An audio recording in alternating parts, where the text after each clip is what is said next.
Today, I'm joined by Diwa, a purpose coach, Kundalini yoga teacher, and someone who really understands the deeper emotional layers of healing. This conversation feels a little bit like an unfolding of that. We get to talk about identity, self-love, energy blockages, and what it really means to feel safe inside your own body, especially when that body might be presenting with symptoms. It's one of those episodes that may speak to you on a much deeper level, and I'm so glad you're here to enjoy it. Deal something that unites our communities together, you with traveling partners and me with MEN1 patients. So often we're feeling as though we're looking at our lives playing out in front of us and somehow we're stuck behind the scenes, almost like being behind a kind of a glass screen per se. When you're working with your community, what is it that you give to them to help them feel as though they have a little bit more agency and a bit more empowerment over their own life? What I give them first and foremost is permission. Because a lot of times, traveling partners come into an environment, we come into a role with an expectation of the woman we're meant to be, the wife, the mother, that person. And very often that takes precedence and so much space that we forget that there is also our own selves to tend to. We actually lose that agency that you talk about because our needs maybe are ranked lower, or we don't put them first. We take care of our partners, our families, whatever else needs to be done, and then we come to ourselves. When the needs are lost, so is the voice. And a lot of traveling partners forget that they have permission to be angry, to be lost, to be upset, to even feel guilty for wanting more from their life. They might be living like a really beautiful life in a beautiful environment. From the outside, it looks nicely tied up with a bow, and what more could you ever ask for?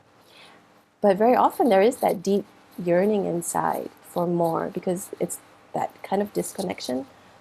So the first thing I do is really to give them that space to just acknowledge what's going on, to speak up all the thoughts, the feelings, the words that they haven't had the courage or the permission or the space or the person to hold that space for them. I wonder if you can talk us through the process of having to build an identity, maybe that's different to the one you've had before. I probably speak for many MEN1 patients where sometimes with a click of a finger, their life just changes overnight and it's like, who am I anymore?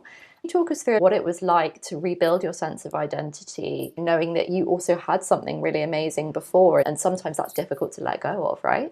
The first move we took involved me leaving my corporate job, letting go of financial independence I had, being able to make those decisions connected to finances, to my time, to who I wanted to see, where I wanted to go. They all just disappeared because I was now in a new environment where I didn't have access to all of that. An environment where I was up as the partner to somebody else. I thought I needed to take on that role and really be that role. And it was a very new role for me because it was our first move to an island resort. It was my partner's first time being a general manager in a resort. There was a lot of freshness, a lot of newness, and we were living in the resort, so we had a lot of adapting to do and rules to get used to in an environment which we really did not escape from at all for weeks on end.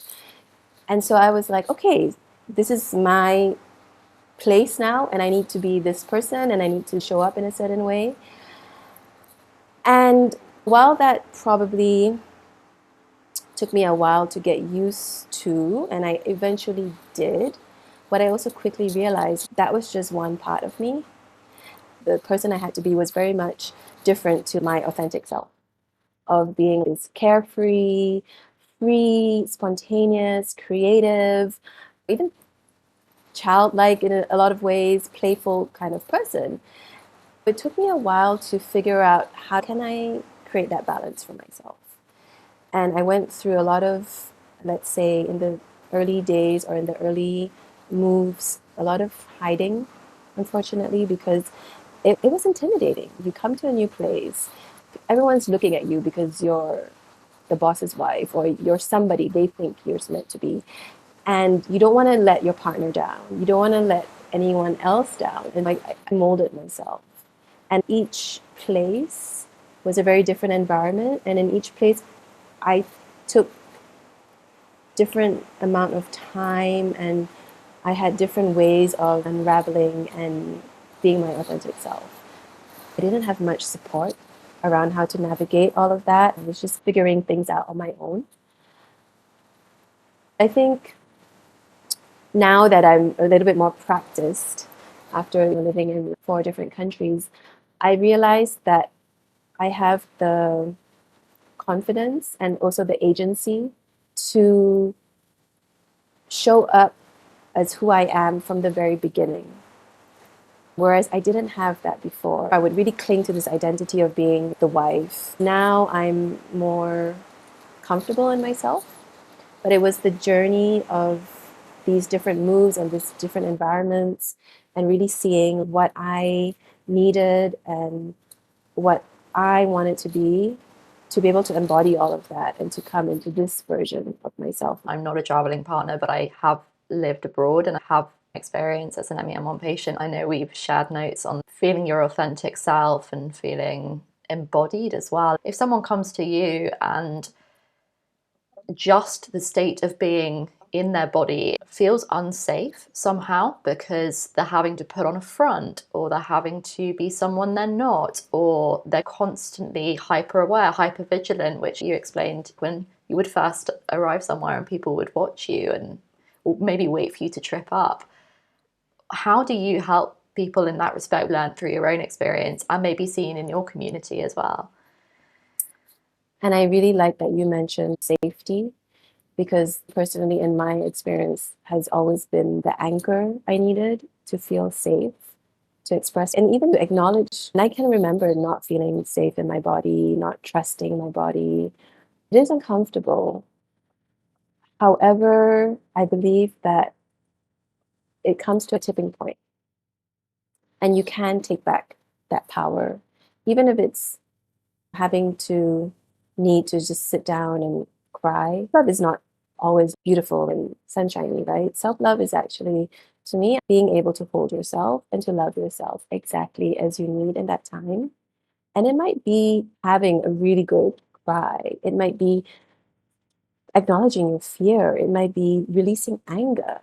It, it could look like 1,000 different things, but it really is, I believe, rooted in compassion for yourself and just being in that present moment without having to think like it should look a certain way. It doesn't even have to be this big grandiose moment or aha or whatever. It really is giving ourselves what we need. And from my experience and from what I've seen in some of the women in my community, it really is just even acknowledging what that thought is, what that emotion is.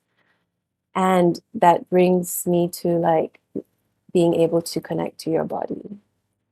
So often when we feel scared and don't feel safe to connect our bodies, we disconnect. And I've had experiences of disconnecting by numbing, by addictive patterns, all sorts of things. But somehow, whenever I come back to my body, and it might even be like in a really unexpected way. When I lived in the Maldives, I was really blessed to be living on an island because water is one of my elements, it's one of my healing elements. And there were times when I would just be into the water and suddenly I'm in tears because there's suddenly a tenderness or a softness or, wow, I didn't realize this was here or I'd been carrying something. It really is just being aware of our bodies and being able to sit with what is there, which is also not easy to do on our own. I think a lot of the reason why I doing that for a long time was because I was on my own. I didn't know how to do it and I didn't want to do it. But if I had like perhaps called a friend or spoken to someone I trusted that I could open up a little bit more to. You mentioned connection to the body, and for an MEM1 community, where it can feel like the body's the enemy sometimes, and it's just constantly causing problems. Sometimes we just feel unsafe. It's just easier to switch the tap off on emotions and processes that are going on. You mentioned about how important it is to just acknowledge the feeling, no matter how uncomfortable that is.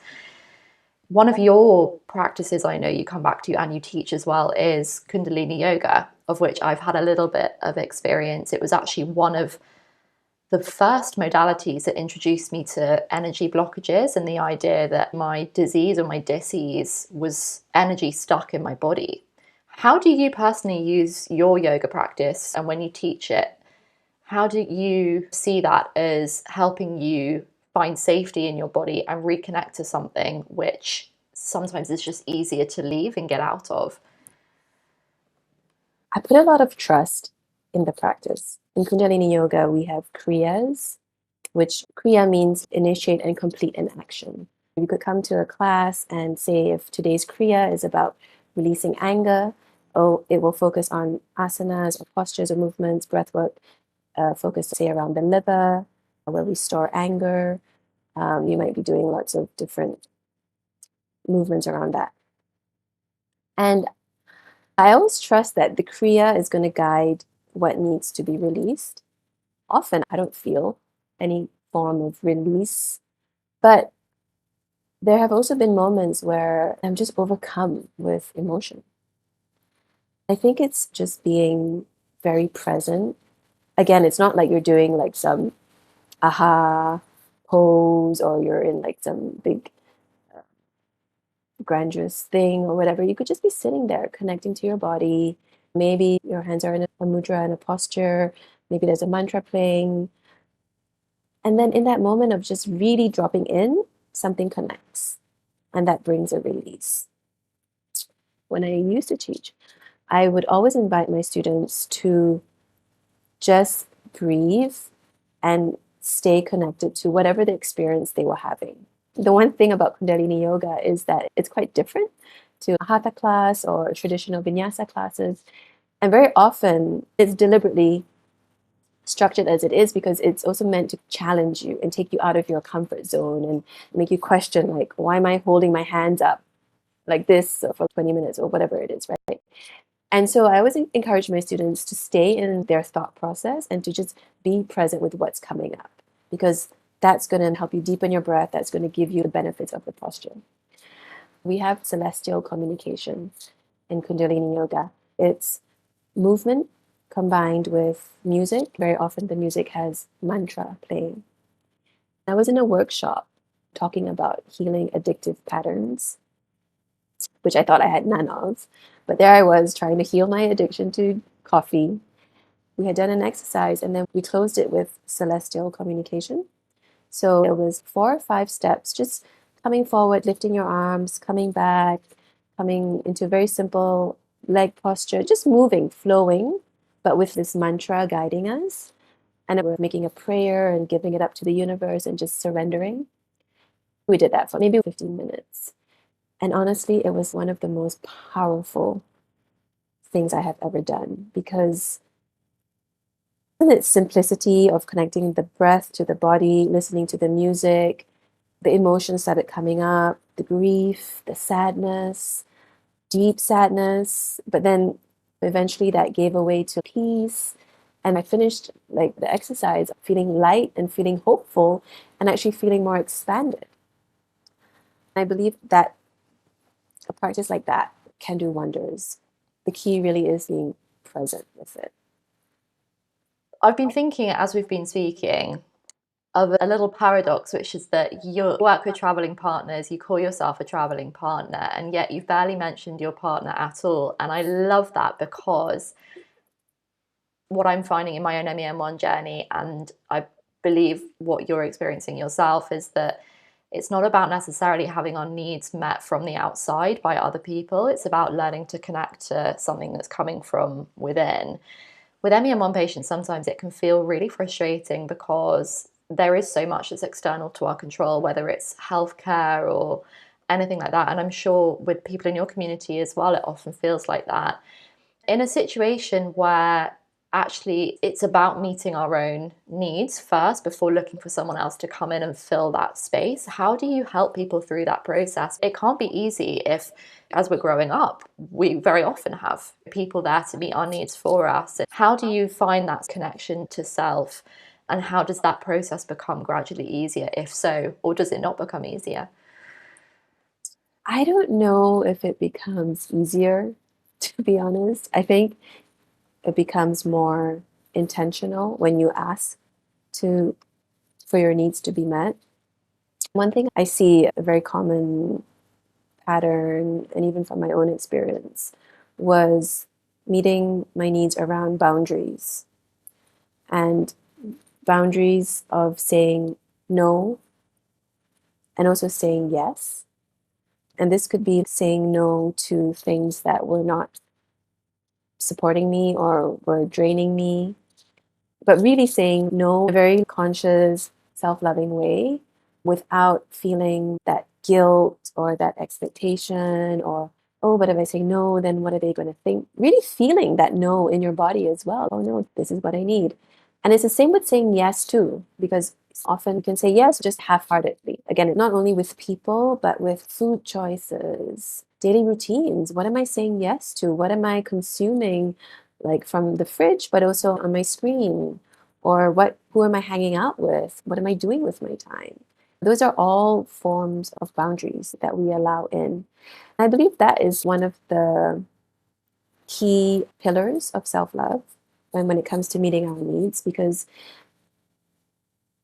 it's a very big part that's also often overlooked. When we don't know what we need, then we can't ask for what we need. Or if we're so used to just thinking, I need this because XYZ told me, or this is my belief, then we're not actually addressing our needs. A lot of our belief patterns are patterns that we formed when we were children, and they were very supportive of us back then when we were younger. But as we've grown up, we outgrow our belief patterns. And what I see is like sometimes some clients come to me and they uncover a belief they have about themselves, whether it's connected to worthiness or self love, and they make it wrong or reject themselves for thinking a certain way or for however they are. I think it's really important to acknowledge that there is no wrong, and it's just something that is there. Actually, that's something we learn in Kundalini yoga too, how to see information in the neutral state. And that's something meditation helps us to do. Where we don't see things as good or bad, right or wrong. It is just as it is.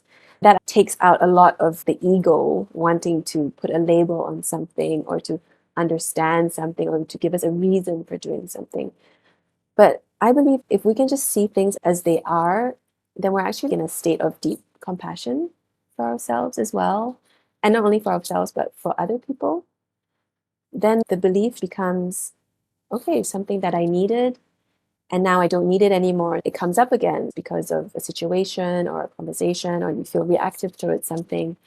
I know that I can respond differently and maybe this time ask for what I need instead. I love that. Meeting our own needs and getting support, being our own go-to, but also that important thing, as you spoke about, with boundaries and the ability to ask for what we need, being clear on it first. Do you think it's possible for anyone in your community to be settling, building that sense of self, and living their best life without community? Do you think it would be possible without like-minded, like-hearted people around them? Community, it plays a huge role in my own personal journey. I know I couldn't have come as far as I have without support, without a like minded community. And I think we're not designed to do things on our own. Even if your community is not physically present in front of you, you and I, we're in a community that we meet online, right?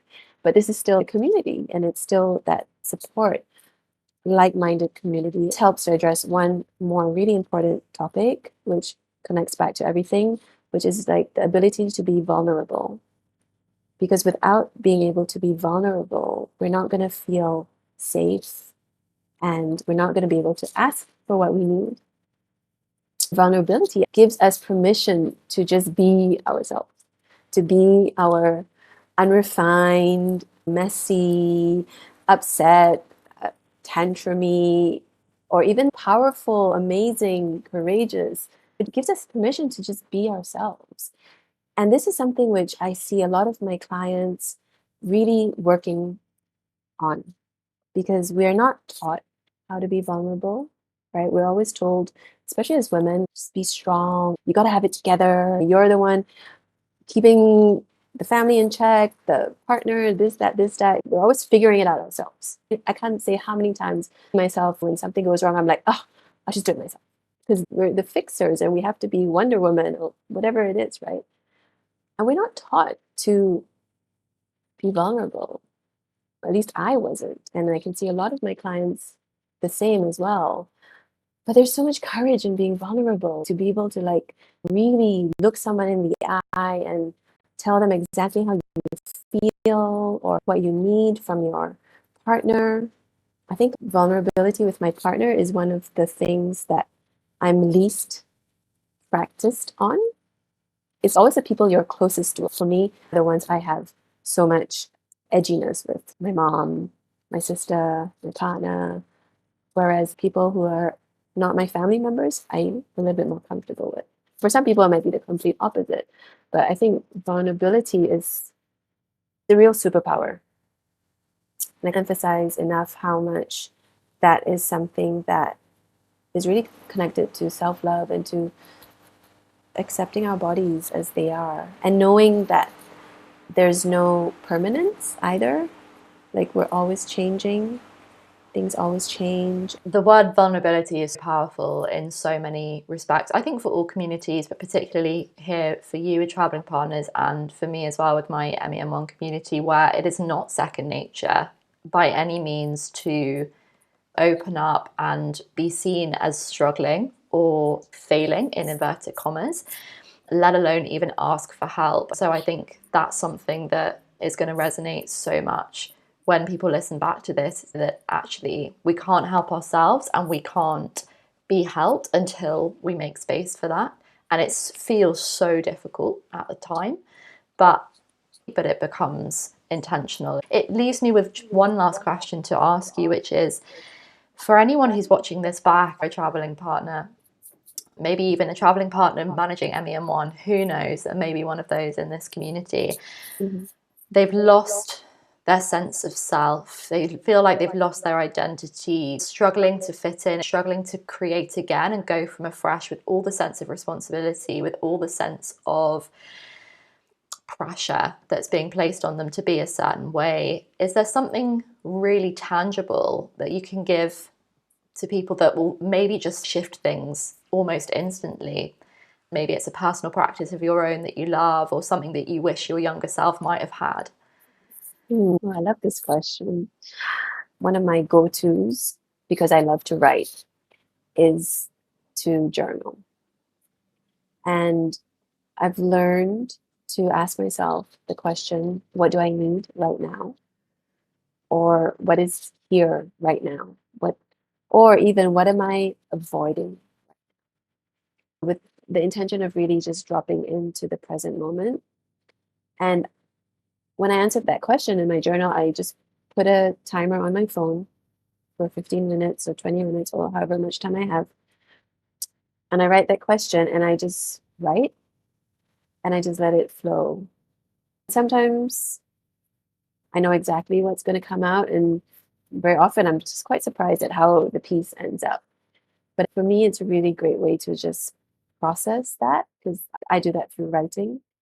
But you could easily ask yourself that same question in a quiet space, maybe like taking a candle or just gazing at a candle flame or staring out at nature or even with a cup of tea and just taking an intentional sip. Anything that anchors your mind to the present moment and trusting yourself to be honest with what comes through.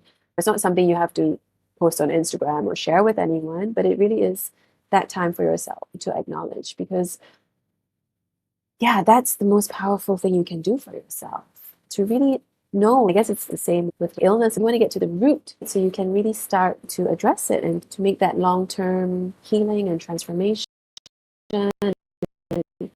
It's something you can do every single day.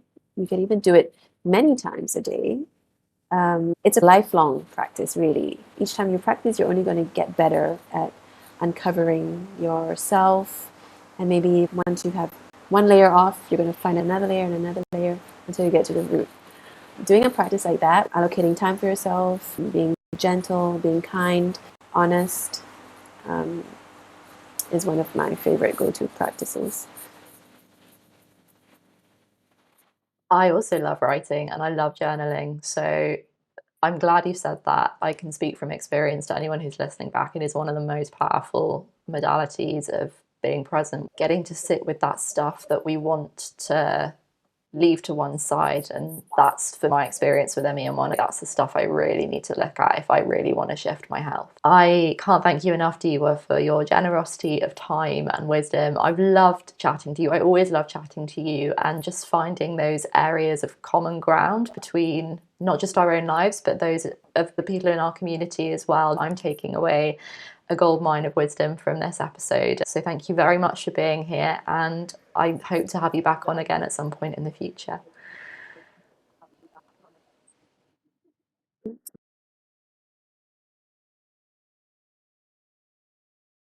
Thank you for inviting. I think you're doing an amazing job with all the ways you're helping people and all the richness and learnings you're sharing. So I'm really honored to be here, and thank you so much. If something in today's episode stirred something inside you, especially around self-love, identity, or reconnecting with your body, I really encourage you to explore more of Diwa's work. She holds space in a really beautiful way for people who are navigating life's transitions, emotional healing, and the uncertainty of not quite knowing who they are anymore. You'll find all her links below in the description box. As always, thank you for being here and for choosing to explore your own healing, however it might want to unfold right now.